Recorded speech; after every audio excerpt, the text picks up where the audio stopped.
Welcome to our YouTube channel na Solving Math with Leonalyn. Now, let's do abstract. At ito ay nakapost sa ating FB group na Philippine Civil Service Review for All. Medyo marami to. Siguro mga 12 itong abstract na to na merong 8 na choices. Pero bago ang lahat, para sa mga first time pa sa channel ko, ito yung FB natin na huwag na kayong mag-PM dyan.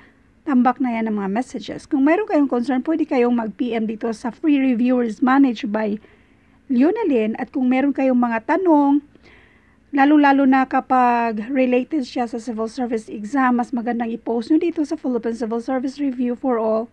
At marami din tayong mga FB members dyan na haping sagutan yung mga tanong ninyo. Kung naghahanap kayo ng mga libreng printable na reviewers, punta kayo sa files sa FB group na yan. Para sa detalye, ilalagay ko yung link sa description ng videong ito. At ito naman yung iba pang mga FB groups na lagi nating tinatambayan. Now, kapag mga abstract, mga figures, pattern lang ang hanapin natin. So, marami na tayong mga abstract na mga video. So, pwede nyong i-search abstract, tapos idugtong lang yung Leonalyn para mas madaling ma-sort out yung lahat na nagawa na natin dati regarding sa mga abstract na yan. Or pwede nyong isulat yung pattern tapos dugtungan ng Leonalyn para sa pinaka-basic kung paano hanapin kung ano ba talaga yung pattern na yan. Now, obserbahan natin yung mismong pattern dito. Pwedeng pa-vertical o pa-horizontal. Doon muna tayo sa pa-horizontal. Kung obserbahan natin yung mga patterns na yan, merong naulit. Yung mga figures na yan, merong naulit. Pero yung hindi naulit, itong meron siyang cross at dot dyan. Obviously, yan yung hindi naulit at yan naman yung nasa pangatlo. So therefore, dito sa pangalawa, kung obserbahan natin, kung i-combine natin yan, ito yun siya. So ngayon, kung itong nasa parang star-star, parang diamond, yan lang yung naulit. Therefore, ito naman yung in-expect natin sa pangatlo. So ano ibig sabihin nito? Kung yung pangalawa, kung ano yung naulit dyan, kung ano yung wala naman dyan, yan naman yung lalabas dito. So therefore, ito na yung tamang sagot. Now, paano kung pa-vertical? Pwede pa rin, basta ang importante, makikita nyo yung magandang pattern. Pariho pa rin yung sagot. Now, sa vertical, obserbahan yung mga figures na naulit. Yan yung mga naulit. So, therefore, ang natitira dyan ay obviously itong may cross at yung may parang half circle dyan sa gilid, which is, ito yun siya.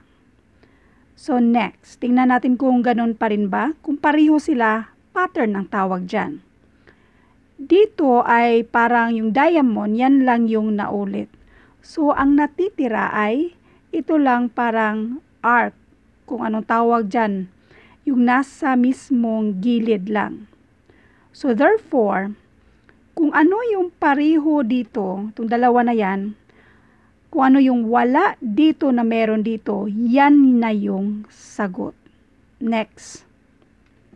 Pattern pa rin tayo. Iba naman ang nandito. Yung mismong parang cross dyan, nagstay lang yan sa pangatlo. So, nagstay lang yan. So, therefore, sa choices natin, nandyan pa rin yan siya. Now, dito tayo sa mga parang half circle, itong ganito. Meron din siya sa next.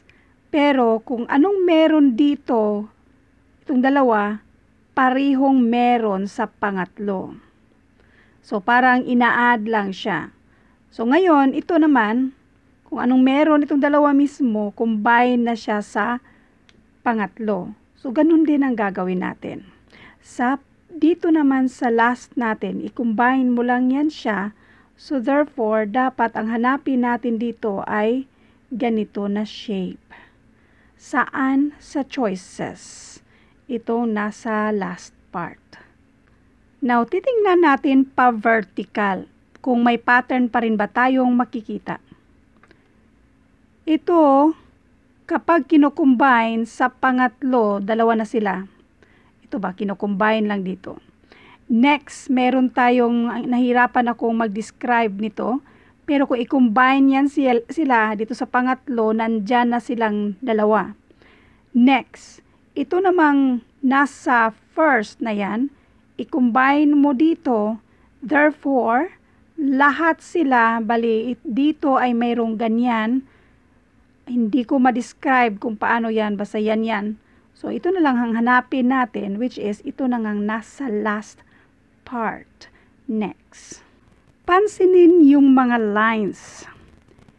Dito, walang lines. Dito, meron na siyang nakaslant. Dito ay nabuo na. Next. Ito naman ay nasa half. Yang half na yan ay consistent siyang nandyan sa tatlo. Ito ay nasa gitna na and then next, buo na siya. So, kung buo ang nandito, yung mga slant na yan na going to the left, buo pa rin siya dito, dapat buo pa rin siya dito. Samantalang, pansinin nyo, itong paslant naman going to the right side, half yan siya. Dito naman ay parihong buo, so therefore, buo rin siya. So, saan sa choices ang kapariho nito? Itong pinakauna. Again, pattern lang ang hinahanap natin. Next. Ano kayang meron dito? Pansinin yung pangatlo dito. Yan yung parihong naulit. Parihong naulit. So, hanapin natin yung parihong naulit dito ay ito. So, sa pangatlo, yan lang din. Now, titingnan natin kung ano ba yung mga naulit dito. Yan. Meron tayo nito. So, therefore, ganyan lang ang hanapin natin sa choices. Yan na yung tamang sagot. Next. Meron tayong, tawagin natin itong outside small circle. Meron tayong 4 na nasa loob. Sa pangatlo, nasa loob, 1. Now, outside, 2. Outside pa rin, 1. Then, dito ay 3. Napapansin nyo? Kapag nasa labas, so nasa labas yan, 2. Nasa labas din, 1. So, 2 plus 1 equals 3 na nasa labas. Next, 3 yung nasa labas. Kaso lang, 4 yung nasa loob. So, kung 4 ang nasa loob, 3 ang nasa labas, may sobrang 1 na nasa loob.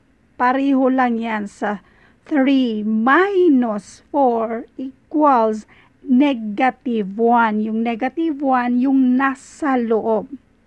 So, negative 4 or minus 4 kasi nasa loob. So, ganun din ang gagawin natin sa pangatlo. 1, 2, 3, 4, 5. 5.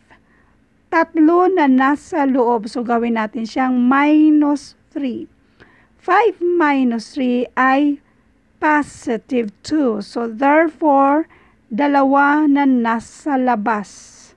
At saan sa choices ang may 2 na nasa labas? Ito lang siya. Now, tingnan din natin kung yung pa-vertical. Ganun pa rin yung idea niya. Ito ay positive 3. Positive 2. So, positive 5. 3 plus 2 equals 5. Ito ay negative 4 nasa loob. Ito ay positive 1. So, negative 4 plus 1, and that is negative 3. Next, this is negative 1, nasa loob. Nasa labas, gawin natin positive 3.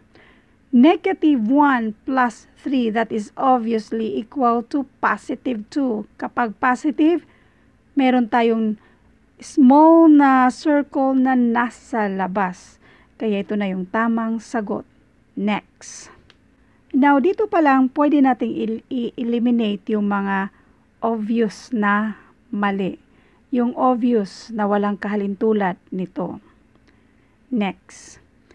Dito sa gitna, consistent din yung mismong 1/4 na ito, yung medyo manipis yung pagkaslant niya.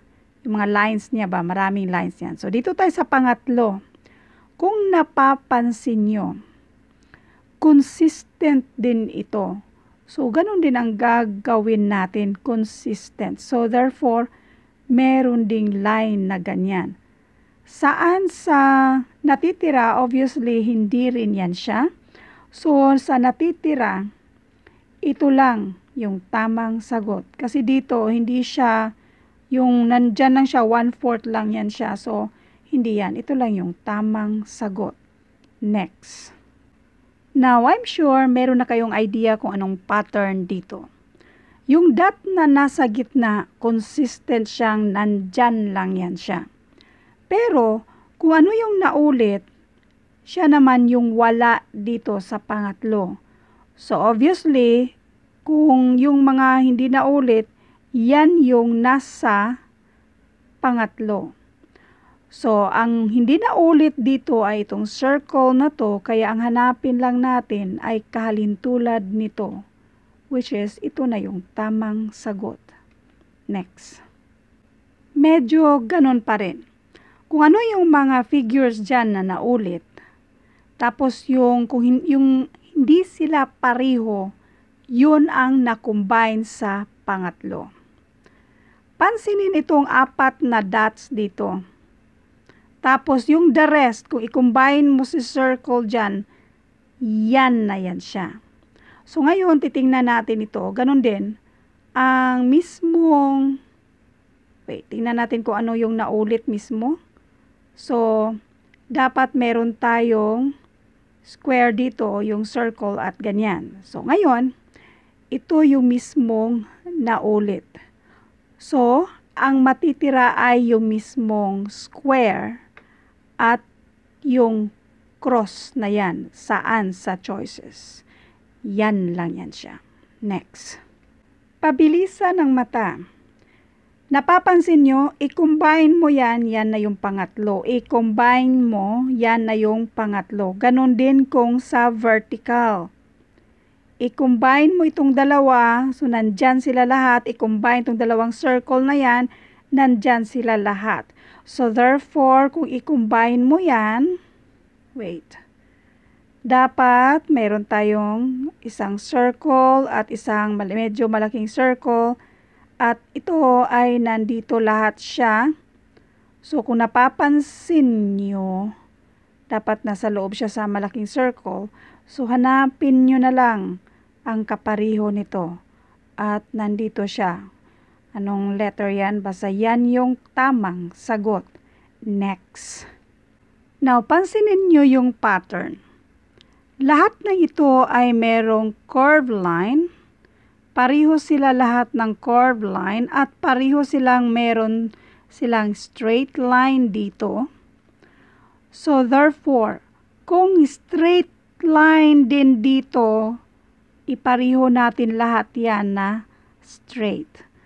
At idagdag muna natin yung line na nasa loob at pareho silang lahat na merong ganyan. Now, kung curved line sa taas, sa pangatlo, curved line sa taas. Kung merong straight line sa baba, lahat sila ay straight line. Lahat sila ay straight line at lahat sila ay mayroong curve. So, kung straight line dyan, therefore, sa last part ay straight din. Kung straight line dito, straight line din dito. So, therefore, saan ito sa choices? Ito lang siya. So, yan na yung tamang sagot. Next. Pansinin yung pattern. Ang consistent na nandyan ay yung mismong tuldok na nasa gitna. Pero, kung ano yung alin yung mismong na ulit sa mismong pattern, yun naman yung nawala sa pangatlo. Ito yung naulit dito. Meron tayo nito, so makukopya siya sa pangatlo. Ito naman, so makukopya siya sa pangatlo at itong nasa taas, kukopyahin sa pangatlo. So yung mismong naulit ay ito yung slant na nasa gitna. So ang natitira na lang, itong line na yan at yung isa pang slant. At dahil pattern yung hinahanap natin, so kung anong ginawa natin sa una at pangalawa, ganun din ang gagawin natin sa pangatlo. Ang naulit ay itong slant na ito. Ang hindi naulit, yung line na nasa gilid mismo. So yung line na nasa gilid mismo. So hanapin lang ito sa choices. At ito na yung tamang sagot. Next.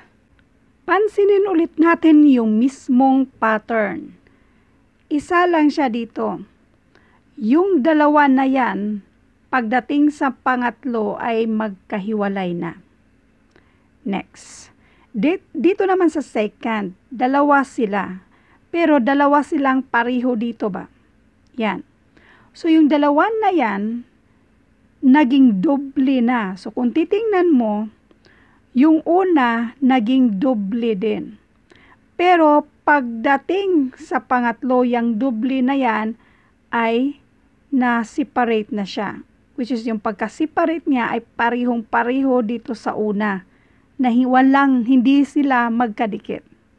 So ngayon, kung papansinin mo yung pattern natin dito, kung anong itsura dito, sa pangatlo, maging dalawa na hindi magkadikit kasi wala siyang kadikit dyan. Dito naman, kung anong itsura niyan, maging dalawa na siya dito sa pangatlo. Kung ano itsura niyan, kung meron siyang kadikit, ganun pa rin. Maging dalawa na. Yung dalawa na yan, yung set na dalawa na yan, pagdating sa pangatlo, hindi sila magkadikit. So therefore, ito naman, yung dalawa na yan, so magkadikit sila dito. Pero sa pangatlo, dapat ganyan na siya. Hindi, bali, dalawang ganitong set ba ang mangyayari sa pangatlo? Pattern. Nag-gets nyo ba yung pattern dito? Ganito ang gagawin natin. Lagyan natin ng linya.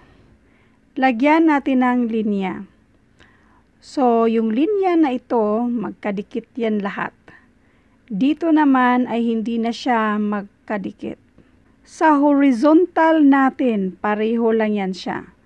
As in, sa horizontal natin, kung magkadikit yan, magkadikit pa rin yan siya.